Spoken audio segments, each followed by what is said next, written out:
Tonight on NewsWatch 12 at 6, investigation is underway after multiple cases of E. coli are reported in Josephine County.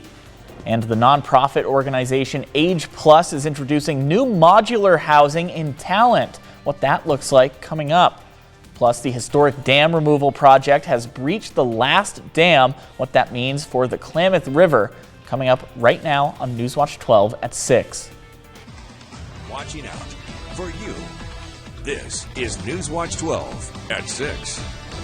First, an investigation is underway after multiple Josephine County residents contracted the E. coli virus. NewsWatch 12's Rocky Walker went to Josephine County to take a better look into this investigation. Let's take a look.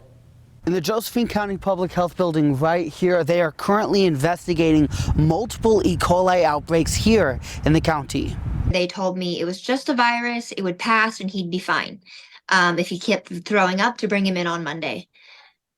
The next morning, he started vomiting up blood, so I called 911 and they rushed him to the ER where they found out his kidneys were failing. This was the moment Laura Lehman found out her son not only had E. coli, but developed HUS, an illness that can form from it, wreaking havoc on the kidneys.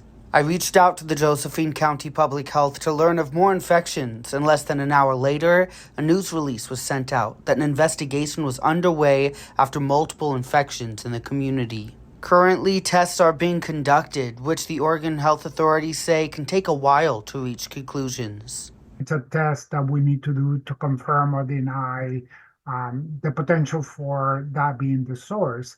If we do get an isolate, we will compare that to the human isolates and find out if they're actually a match or not. So it's a process, right? The county says they don't believe any local business, parks, or waterways are to blame. While the tests are being ran, the county and OHA urge people to wash their vegetables, fully cook their meats, and wash theirs and their children's hands often, highlighting the importance of hygiene in children as they are more susceptible to severe symptoms of E. coli illness. In Josephine County, Rocky Walker, NewsWatch 12. On to the Crime Watch this evening. 2 Grants Pass women were arrested Friday in Siskiyou County for transportation and possession of illegal drugs for sale. Shared in a Facebook post, the Siskiyou County Sheriff's Office initiated a traffic stop on Interstate 5 for missing license plates. The driver admitted to using methamphetamine and stated a handgun was in the vehicle. The sergeant searched the vehicle and found an array of drug paraphernalia, fentanyl, and meth. Jade Crystal Hobbs and Allie Dawn Brandon, both 31 years old, were arrested and booked in the Siskiyou County Jail. And a dangerous domestic violence suspect has been arrested in Grants Pass today. The Grants Pass Police Department responded to a report of domestic violence early this morning. 21-year-old suspect Aiden Davis had fled the scene after allegedly firing an assault rifle into the ceiling, attempting to shoot a 22-year-old female, and physically assaulting an elderly man. Grants Pass Police and Oregon State Police deployed a loud diversion device in front of the residence where the suspect Davis was located. He was arrested and is being held in the Josephine County Jail. And sticking in Josephine County, police are searching for a woman who has been missing for more than 2 weeks. Police say Brianna Turner was last seen on August 9th around the Cave Junction area. Her last known residence was in Takilma, and she's known to visit Grants Pass, Merlin, and Murphy frequently. She does not have a phone or vehicle. If you have any information about Brianna, you can call the number listed on your screen. Onto a community impact story. Locals 55 and older now have just over a week to apply for an affordable housing unit in Talent. Age Plus is introducing new modular housing with special priority given to Alameda fire survivors. NewsWatch 12's Leave Column joins us live in Talent at the site of this new housing complex. Leave, this summer marks the 4-year anniversary of the Alameda fire. How is this unit part of a bigger effort to rebuild Talent? Well, Tim, recovering from a disaster like a wildfire can be traumatic. That's why Age Plus is setting aside this housing for seniors. Well, not only seniors, but folks who are Alameda Fire survivors. Each unit has one bedroom, one bathroom, and in-house laundry for residents to get back on their feet. Almost 1,100 people lost their homes in the Alameda Fire who were aged 55 and older. We're 4 years out, but the community isn't quite out of the woods. There's an urgent need for housing in the Rogue Valley, so Age Plus worked to bring modular units to Talent. The group is also working on another affordable housing complex in the city. They don't have a finishing date yet, but that complex will have 26 available units. The deadline to apply for this housing complex is September 6th.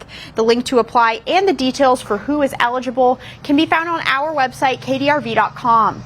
Live in Talent, Leave Column, NewsWatch 12. Leave, thank you. And now we'll turn to Stormwatch 12 meteorologist Sarah Kress in the Weather Center. Sarah, a stifling day throughout most of southern Oregon and northern California. Yeah, and we'll definitely have another one tomorrow and on Saturday. This heat is sticking around for the next few days. But your current temperatures right now, 99 in Medford, 88 over into Klamath Falls, 55 in Brookings. We're cooling down quickly, 95 over in Montague. Now today in Medford, we did reach triple-digit temperatures. 100 was our high for today. Another day to add to our tally for this year. We're up to 17. The last time we saw a triple-digit temperature was in the beginning of this month, August 4th. So it's been a little bit of time, and we're ending August just like how we started, very hot. So tomorrow we are expecting another day to see those triple-digit temperatures. We're 13 degrees above average in Medford. Now over east of the Cascades into Klamath Falls, still above average and not as hot as what we're feeling on the west sides, but it is still well above average, about 11 degrees above. Now as we head into the next few days, we're not going to be cooling off too quickly. As we head into Sunday, we'll still be feeling some warmer temperatures, but coming up in our full forecast, we'll talk what to expect for your Labor Day weekend across the region. Sarah, thank you. And with those warmer temperatures tomorrow, the city of Ashland will open its cooling shelter, making it available to the public. The cooling shelter will be open noon to 7 p.m. at 2200 Ashland Street. The Ashland City Library and City Park will also be open. Other ways to stay cool in the high temperatures include drinking plenty of fluids. Make sure you're doing that. Staying in the air conditioning when possible, and avoiding direct sunlight. Also be sure to check on relatives and neighbors who are more vulnerable to extreme heat. And hotter temperatures mean active mosquitoes, and Jackson County is discovering a new species of mosquitoes. This morning, the Oregon Health Authority announced this new species has been found in Jackson County for the first time ever, the first time it's ever been found in Oregon. By the common name yellow fever mosquito, this species can carry and transmit diseases that can have some serious health consequences. Jackson County Vector Control advises removing sources of water and taking other standard mosquito precautions. And while it's not too cold just yet, flu season is approaching. It typically begins in late fall, around September, and can last until early spring, sometimes extending even into May. Influenza vaccines are on their way to health clinics across the country. Vulnerable groups are especially encouraged to get their flu shots once again this season.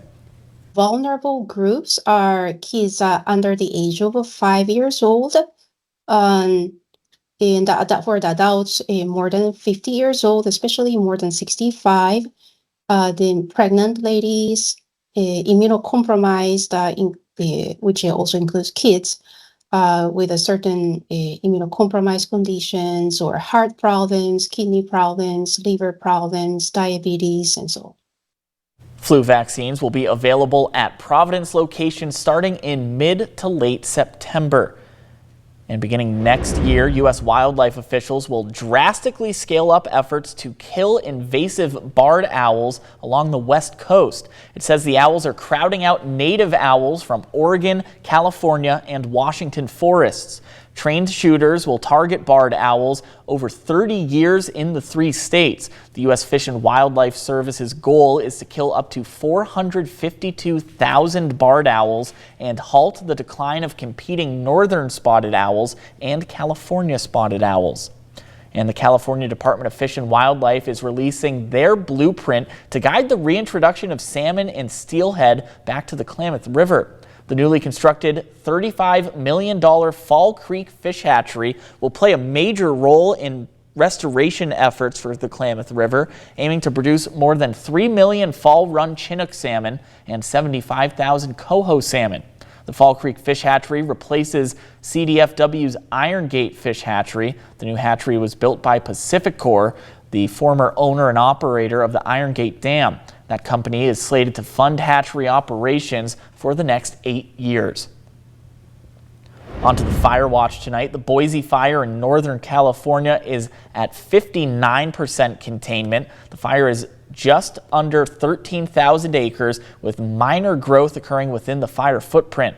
Traffic control remains in place along the Salmon River Road with 30-minute delays expected. And the Diamond Complex fire in the Umpqua National Forest is 76% contained, a 3% increase from yesterday. 28 fires in the 11,000-acre complex are 100% contained. 4 fires remain, with 2 of them at less than 1 acre. And in Crater Lake National Park, the Middle Fork fire is now 37% contained. The fire remains at about 5,000 acres with limited spread. Crews are continuing to dig fire lines and remove hazardous trees along roads for firefighter safety. And good news for those of you looking to visit Crater Lake National Park this Labor Day weekend. The north entrance road to the park will be temporarily open. The road will open from 7 a.m. on Saturday until 6 a.m. on Tuesday to accommodate visitors over the holiday weekend. Long lines and wait times of up to 2 hours are expected at both the north and south entrances throughout the weekend. Visitors should also be advised that fire operations may cause temporary closures or delays along the north entrance road at any time. And a big announcement today from the Biden-Harris administration. The Department of the Interior announced it will hold an offshore wind energy lease sale off the southern Oregon coast. The 2 areas to be auctioned on October 15th could generate more than 3.1 gigawatts of renewable energy if fully developed. The Bureau of Ocean Management says it could power approximately 1 million homes. NewsWatch 12 spoke to the mayor of the city of Brookings back in April about a lack of communication that they were seeing between the city and BOEM. We live in an area where the federal government has restricted our own community members from utilizing our natural resources to allow multinational corporations to come in and do as they wish, or as BOEM tells them, in our own backyard. It feels like a lot of hypocrisy. Under the Biden-Harris administration, the nation's first 9 commercial-scale offshore wind projects have been approved. 18 lease conditions were added to address requirements from the state of Oregon. NewsWatch 12 is continuing to track this story and the changes it could make to southern Oregon. And we have a NewsWatch 12 update. Grants Pass City Council is making changes to public camping sites. Originally, the city said camping at the sites would only be allowed up to 72 hours. Most sites only for 24 hours. Right now, there's no running water, shade, or benches set up at either camping location. Last night, in an 8-to-1 vote, the Grants Pass City Council passed an ordinance to add improvements to the camps and invest in support for homeless camping. I am firm and unwavering about the city providing any more amenities to these sites.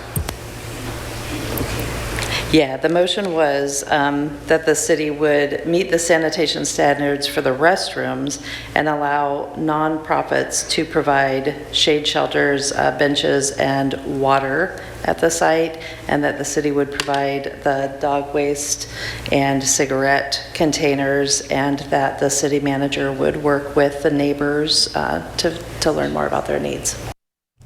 Counselors are working to coordinate with nonprofit organizations to set up these services. The second motion resulted in a 4-4 tie. Grants Pass Mayor Bristol was the tie-breaking vote, passing the ordinance to allow camping at the sites for up to 1 week. A temporary fence on one side is not going to help. They're going to cut it. They're going to go through it. They're going to go around it. It's not going to help. It's a nice offer. It's a nice gesture. It's not going to do anything. Bottom line is that I have gone through these parks myself, like I encourage most of you that haven't done that to do. And our problem isn't with homeless people. It's with people not allowed home because they'd rather do drugs.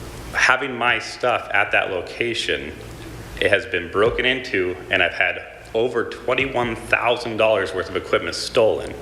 Many of the people that we're working with have HUD, have been given options for housing, but can't find housing because nobody can afford it.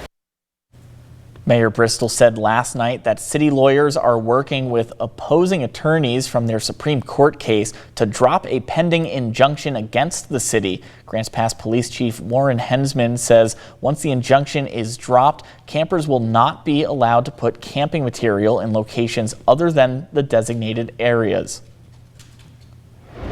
And only on 12, tomorrow is the last day to wake up and win 4 tickets to the Seven Feathers Fall Classic Rodeo. All you have to do is watch NewsWatch 12 this morning between 6:45 and 7 a.m. to spot a code word. Then enter that code word at kdrv.com/contest. One winner will be chosen tomorrow.